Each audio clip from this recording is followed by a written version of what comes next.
একটা শিক্ষকই যদি তার ছাত্রীর দেহ ভোগ করে ফেলে, মা বাবা কত আশা করে শিক্ষকের কাছে পড়তে পাঠায় তার মেয়েদেরকে, আর সেই মেয়ে যখন শিক্ষার আলো না দিয়ে ওই মেয়েটার দেহ ভোগ করে ফেলে।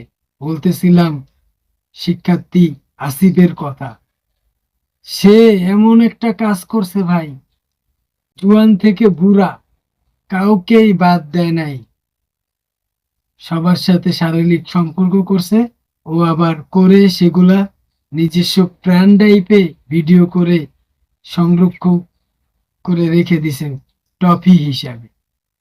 এইসব কুলাঙ্গারদেরকে ফাঁসি না দিয়ে জনসাধারণের মাঝখানে এনে মাটি তরে আর গলা ভিতর গেড়ে তারপর পাথর নিক্ষেপ করে মেরে ফেলা উচিত। বিশেষ করে মা বাবাদেরকে বলতেছি, কোনো স্যারদের কাছে আপনাদের মেয়েদেরকে প্রাইভেট পড়াবেন না। বিশেষ করে দরকার হলে মেয়ে মুরুক্ষ থাকুক, শিক্ষার চাইতে আপনার মেয়ের মান ইজ্জত বেশি।